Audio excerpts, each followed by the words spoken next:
Hello, and welcome to What's New in Swift. I'm Holly, And I'm Alan. and today we'll show you the new features and improvements in Swift 6.2. These improvements aim to make you a more productive Swift programmer, no matter where you choose to write code or what kind of code you're writing. First, we'll talk about workflow improvements for writing, building, and debugging code.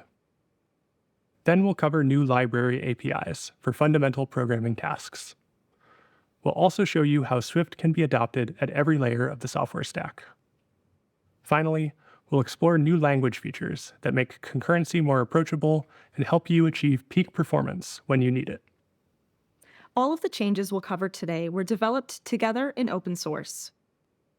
The swiftlang organization on GitHub has grown to over 50 projects, including the compiler, the swift.org website, the foundation and testing libraries, and other key components underpinning the broader ecosystem. Beyond migrating projects into swiftlang, we've open-sourced Xcode's build system, called Swift Build. Swift Build also supports the build process for Apple's operating systems.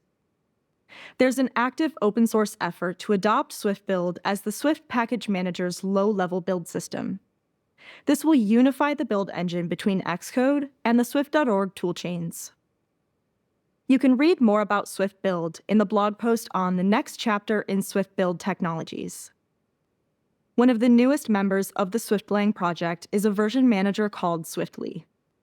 Swiftly was originally developed by the open source community for streamlining Swift toolchain management on Linux.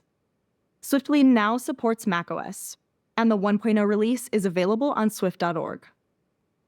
With just one command, you can install the latest Swift toolchain. Or you can install a nightly snapshot from a GitHub branch to try out in-development language features. In Xcode, toolchains installed by Swiftly are available in the Toolchains menu. Remember that if you're building an app, you still need to use the Xcode toolchain to submit your app to the App Store. In VS Code, you can select toolchains installed by Swiftly from the toolchain command. You can learn more about Swiftly 1.0 on the Swift blog. The improvements to getting up and running with Swift extend beyond installing the tools. The swift.org homepage has a new look and a refreshed focus on helping you dive into different areas, from apps to cloud services to embedded systems.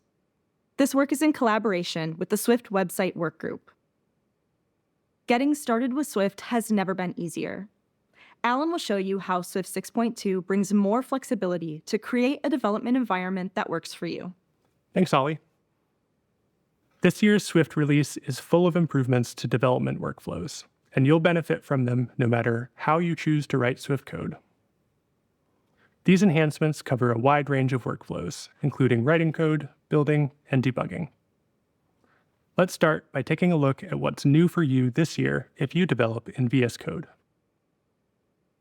The Swift extension in the VS Code marketplace is now officially verified and distributed by swift.org. It also gained a number of new features over the past year.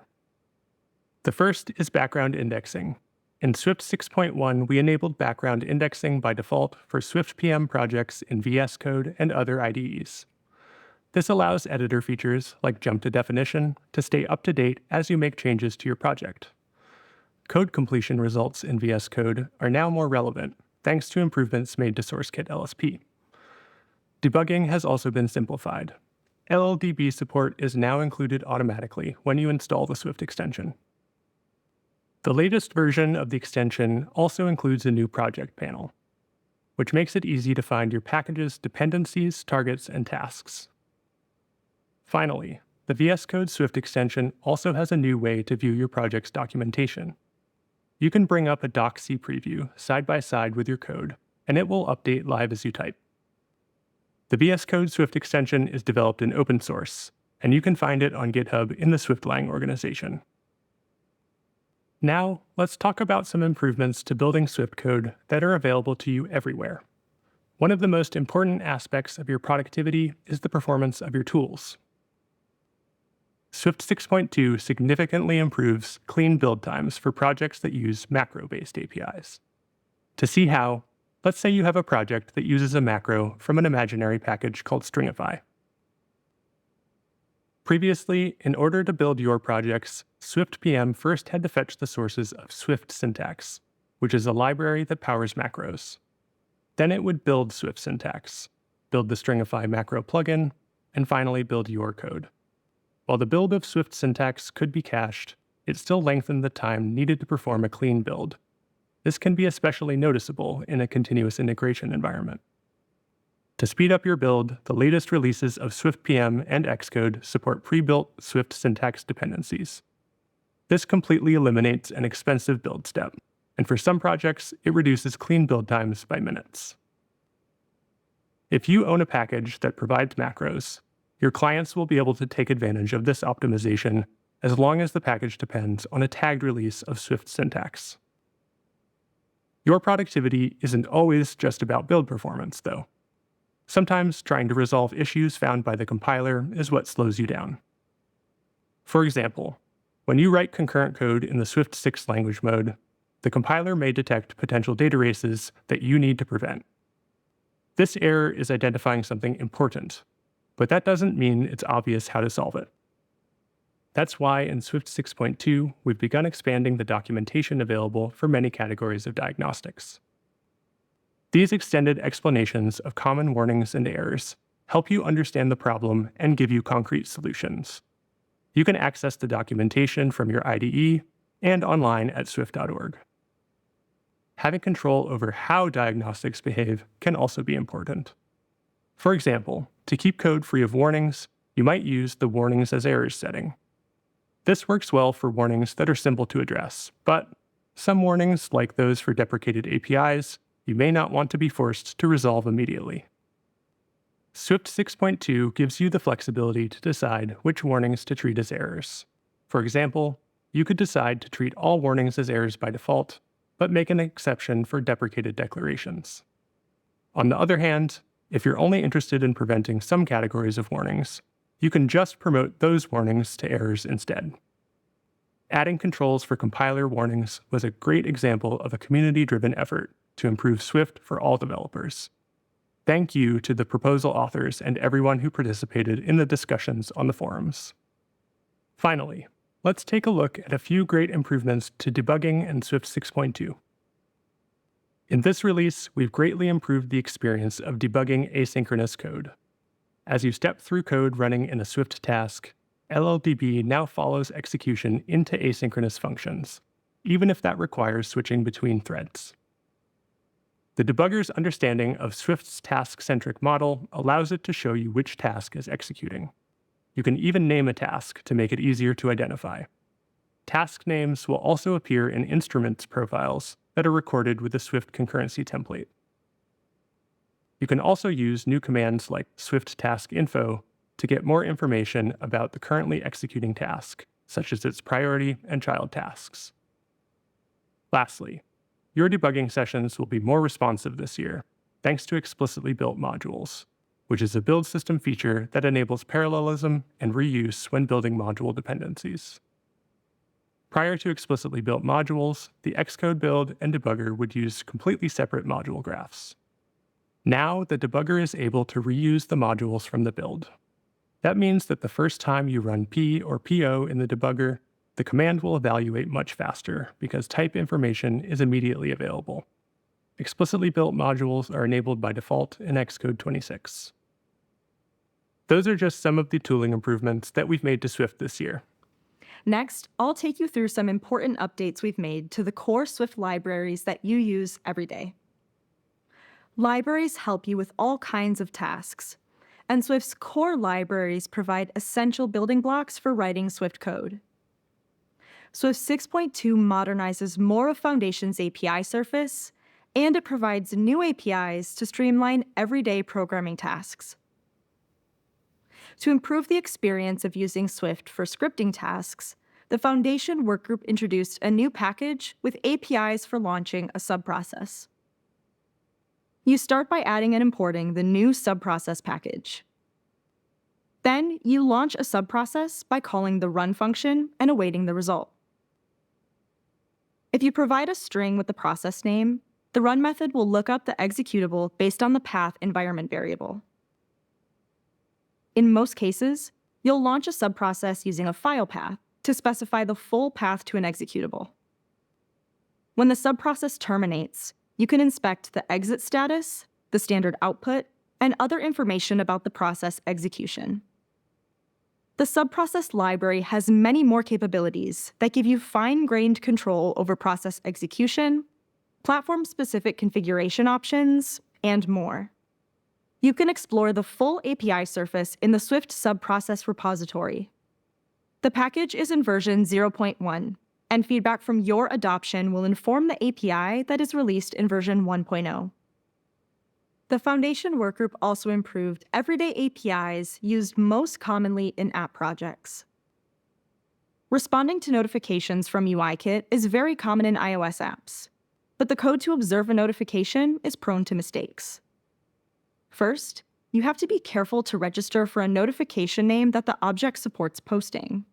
If you make a mistake, your notification callback will never run. Information about the notification is stored in an untyped dictionary, which requires you to manually subscript using the right key and dynamic cast the result to the correct type. And even when the notification is guaranteed to be posted on the main thread, you'd still get concurrency errors when accessing main actor APIs. Notification names and payloads now support concrete types. Concrete types allow the compiler to check that the object supports the notification kind you're registering for. They also eliminate boilerplate when working with the notification payload. The notification type specifies where the notification is posted. You can freely access main actor APIs if the notification is posted on the main actor. A conformance to main actor message guarantees that the notification is always posted synchronously on the main thread. A conformance to async message means the notification is posted asynchronously on an arbitrary thread. Concrete notification types are available in the SDK for the notifications posted by frameworks like UIKit and Foundation. You can also add concrete notification types for your own notifications. Broadcasting system notifications to registered observers is based on a more general observer pattern. The observation library provides general-purpose APIs for automatically tracking state changes in an object graph. You can opt a class into observation tracking using the @observable macro. Swift 6.2 introduces a way to stream state changes with an async sequence from an observable type. You start by creating an instance of the new observations type with a closure. In the closure, you compute the value that you want to observe changes to. Here, I want to observe the string describing the player's current state, and I want a new value each time the score is updated or the player gets a new item. You'll get an updated value based on the observable properties that are used in the closure. Updates happen transactionally. The tracking for an update begins when any of the observable properties in the closure have their will set called. And it ends at the next await, where the code suspends. The updated value will include all synchronous changes to other properties between these 2 points of the code. This ensures that synchronous updates to multiple properties don't lead to observation updates with the object in an inconsistent state. If I synchronously update both the score and the item, I'll only get one updated value that contains both changes. The observations type conforms to async sequence, so you can iterate over updated values using a for-await loop. As developers, we write tests every day. Swift testing is a cross-platform library that provides macros for describing and organizing your tests, like the @test attribute for declaring a test function. You use the expect and require macros to validate your assumptions, and Swift testing gives you actionable information when an expectation or requirement fails. But sometimes, test failures are difficult to triage, especially if they're only failing in remote environments like CI.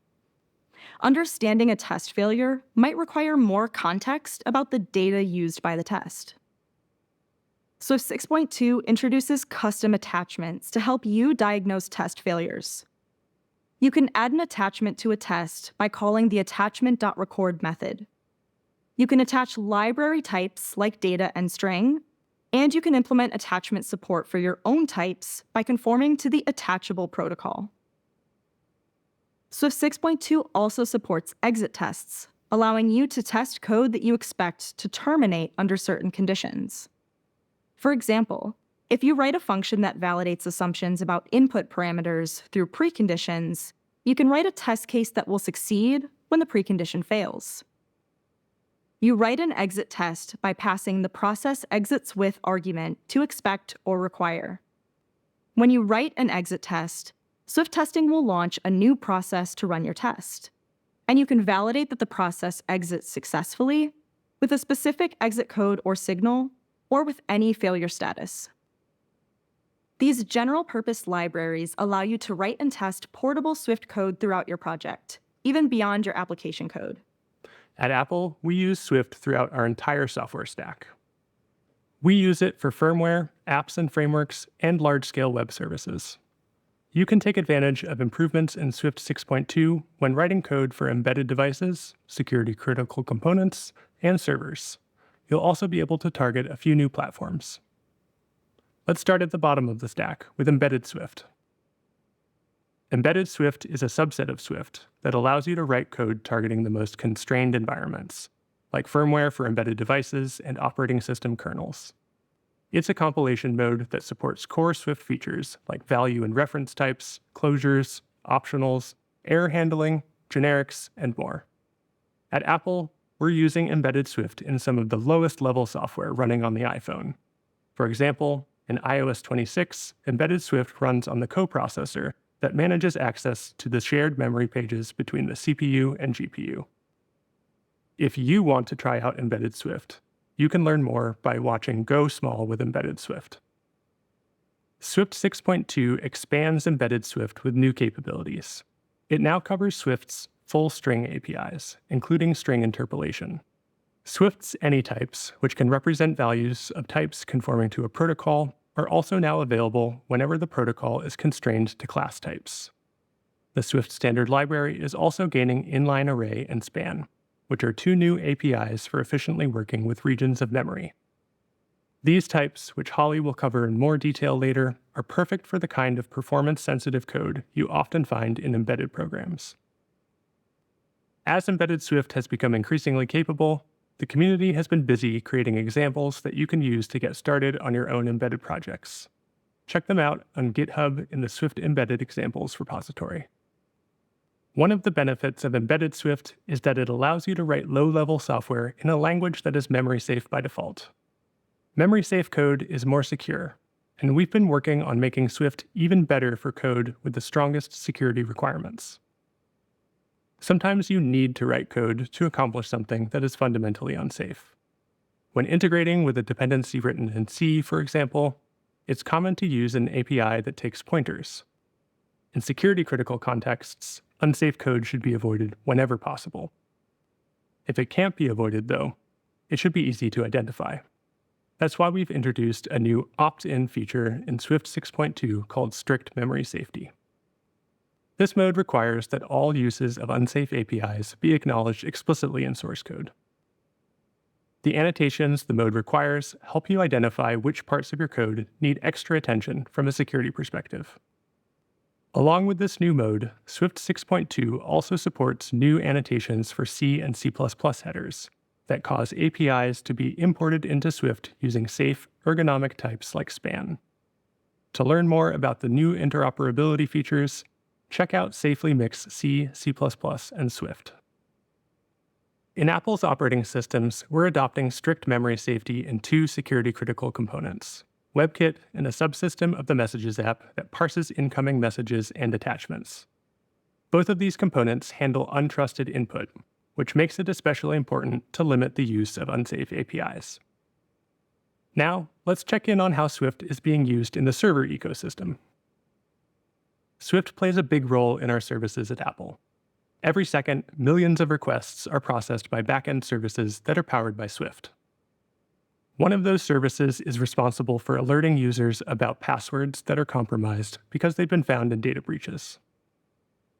Previously built with Java, this service was recently rewritten in Swift and the benefits were dramatic. Thanks to Swift's efficient native code and deterministic memory management, the throughput of the service increased by 40%, while its hardware requirements were cut in half. Many of you are benefiting from adopting Swift on the server. For example, the engineers at Cultured Code re-implemented the backend for the popular Things app called Things Cloud in Swift and wrote about their experience on swift.org. For Things Cloud, using Swift led to a 3 times reduction in compute costs, while improving average response times by 400%. Aside from improved performance, another benefit of adopting Swift was the opportunity to use the same language and tools for both client and server development. A key part of what allows teams to build server backends with Swift is its libraries. Swift has a growing package ecosystem that covers a wide range of essential use cases. There are libraries for networking, database drivers, observability, message streaming, and more. One notable update this year was the release of gRPC Swift version 2. gRPC is a modern, high-performance package for building service APIs. Some of the highlights from version 2 are modernized APIs that leverage Swift concurrency, idiomatic generated Swift code, and a pluggable, high-performance transport layer. The maintainers of gRPC Swift wrote a blog post on swift.org about the update. Check it out to learn more. Interoperability with C, Objective-C, and C++ is one of Swift's core strengths. You can gradually improve existing codebases written in these languages by adopting Swift one file at a time. In the server ecosystem, many existing applications are written in Java, and we think there's a great opportunity to offer incremental Swift adoption in those codebases too. That's why last year we announced an exciting new open source project called Swift Java, which aims to make the languages interoperate seamlessly. With Swift Java, you can create bindings that allow Swift code to call Java code and vice versa. These bindings are designed to wrap the native representations of values from each language without excessive overhead. Java bindings for Swift code can leverage Java's next-generation foreign interface technology, or fall back to JNI if necessary. The Swift Java project is currently experimental and rapidly evolving. You can learn more about how it works by watching Explore Swift and Java interoperability. When working on apps that have both client and server components, you need a workflow that can test your code in both environments, locally. Apple is releasing a new open-source containerization library that you can use to build tools based on Linux containers that run on your Mac. The library is fully implemented in Swift and designed with a focus on security, privacy, and performance. This is a great example of using Swift for systems-level development. To learn more about this library, watch Meet Containerization, and visit the containerization repository on GitHub, where you can find command line binaries for running containers. Finally, here are some updates on the platforms that Swift supports. Swift 6.2 adds official support for FreeBSD, an operating system that is popular on servers and embedded platforms. Additionally, Swift is gaining support for WebAssembly, also known as WASM. WebAssembly is a virtual machine platform focused on portability, security, and high performance. Developers can build both client and server applications for WASM and then deploy them to the browser or other runtimes. WebAssembly support started out as a community project. Earlier this year, that project reached an important milestone with a vision document for official WebAssembly support in Swift. Let's check out WASM support in action. I have an app written in Swift that loads a 3D model from a file and then renders it in the browser. Here's what the app looks like right now. The app is running on the WASM virtual machine, and the Swift logo is rendered using an experimental web standard called WebGPU. The app uses JavaScript Kit, which is an open-source package developed by the Swift WASM organization. I can use this library to interact with the JavaScript runtime through native Swift APIs. To make the final binary as compact as possible, I'm compiling the app using embedded Swift. But for the most part, this code is just normal Swift code. For example, I've added some geometry utilities that leverage generics, and my parser for wavefront object files uses Swift's native string APIs. Let's add some animation. I'll jump to the update method of our renderer.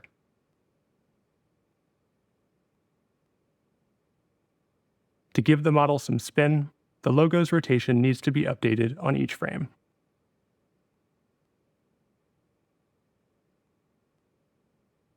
Let's test it out. To rerun the application, I've triggered a task from the project panel.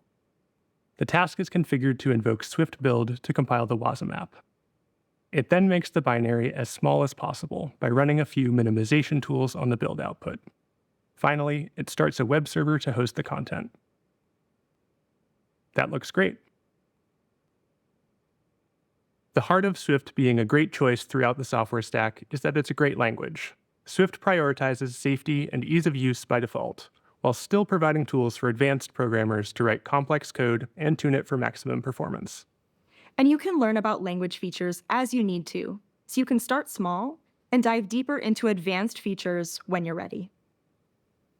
Swift 6.2 evolves the language to make it easier to use for both beginners and experts. We've provided a more approachable path to introducing concurrency in a project, and we've made the language more capable for experts writing performance-critical code. Let's start with performance updates. The array type is an ordered list of elements, and it's one of the most commonly used data types across Swift projects. Features of array like dynamic resizing make it easy to use and suitable for so many tasks. But this flexibility comes at a cost. To support dynamic resizing, an array stores a reference to a heap allocated buffer. When more elements are added and the array is at capacity, new memory has to be allocated dynamically, and the existing elements are copied over. If you're profiling performance-critical code that uses array in a hop path, you might notice memory allocation or reference counting for the array buffer that you need to eliminate. If the size of an array never changes, there's no need to pay the cost of heap allocation. Inline array is a new fixed-size array type with inline storage for its elements. The size is part of the type, written in angle brackets before the element type. Instead of storing a reference to a buffer containing the elements of an inline array are stored directly. This means the elements can be stored on the stack, or directly within other types without additional heap allocation. Inline arrays can store copyable and non-copyable types. When storing copyable types, the inline array itself can be copied, and the element values are copied eagerly. Writing the size as part of the type is achieved using a new generics feature to allow integers as type parameters. Just like the element type, the size of an inline array can be inferred from an array literal.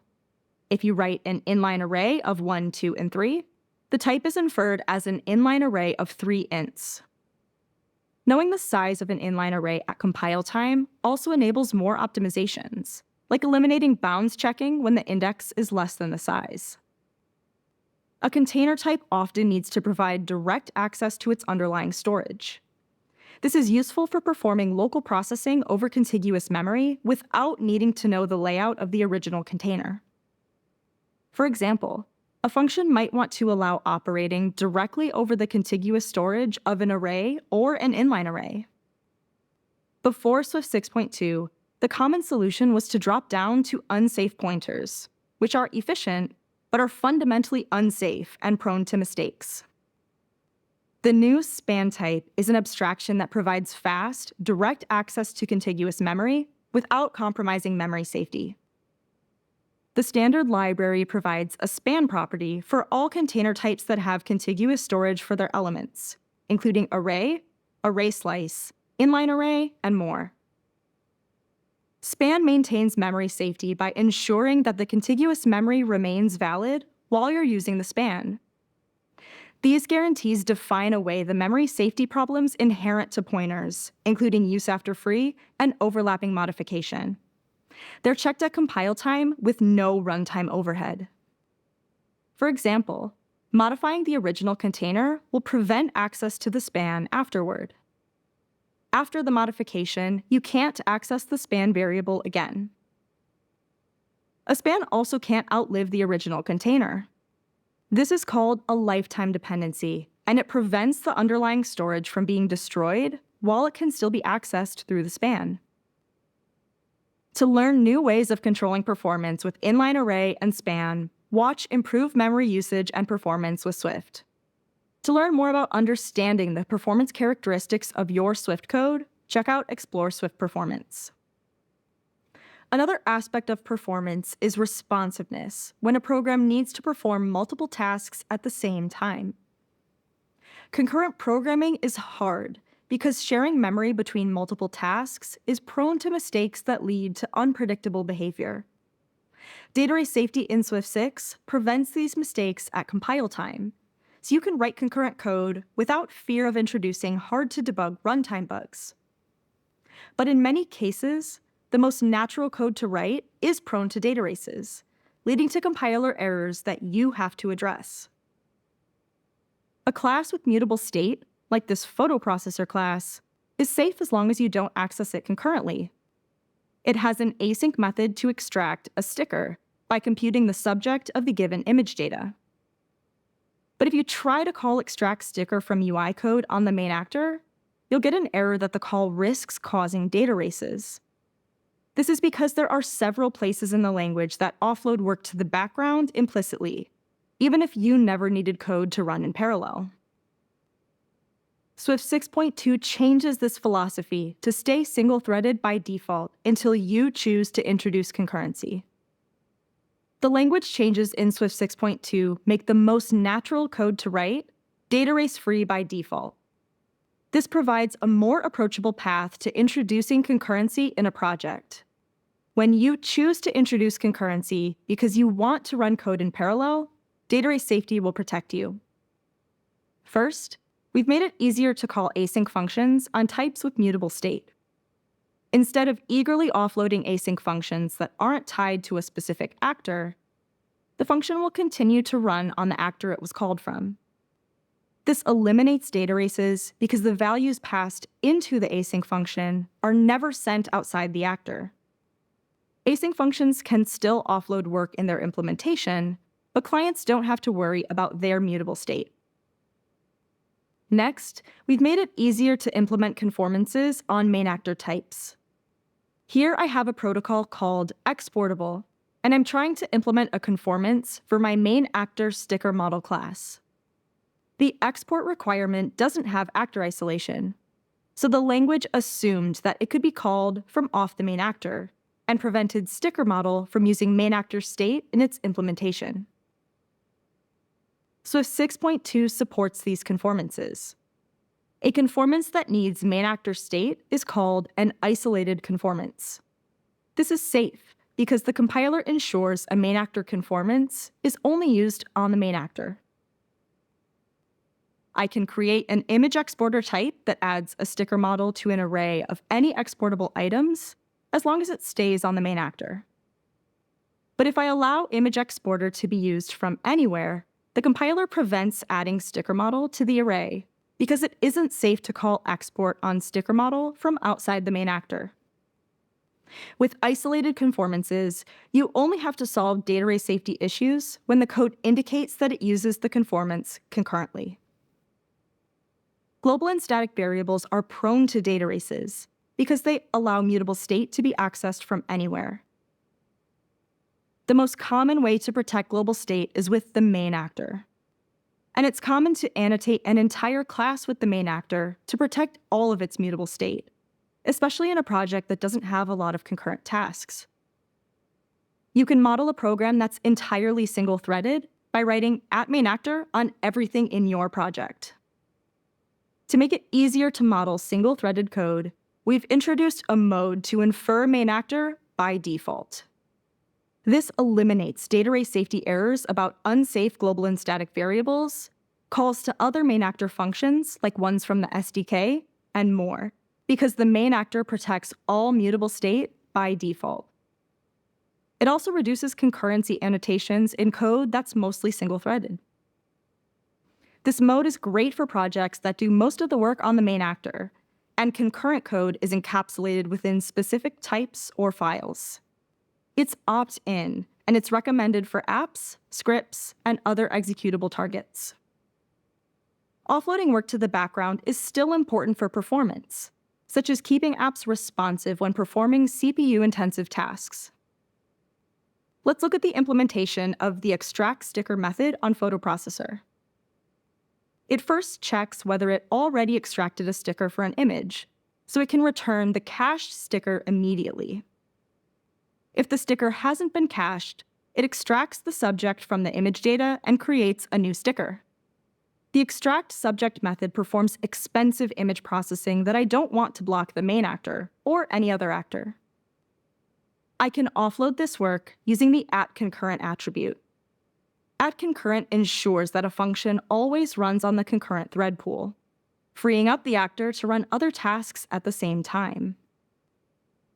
These language changes work together to make concurrency more approachable. You start by writing code that runs on the main actor by default, where there's no risk of data races. When you start to use async functions, those functions run wherever they're called from. There's still no risk of data races because all of your code still runs on the main actor. When you're ready to embrace concurrency to improve performance, it's easy to offload specific code to the background to run in parallel.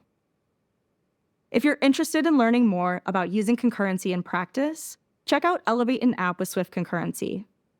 To learn more about the fundamental concurrency concepts, watch Embracing Swift Concurrency. Some of these language changes are opt-in because they require changes in your project to adopt.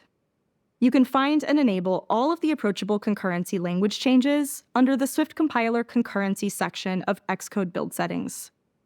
You can also enable these features in a Swift package manifest file using the Swift Settings API.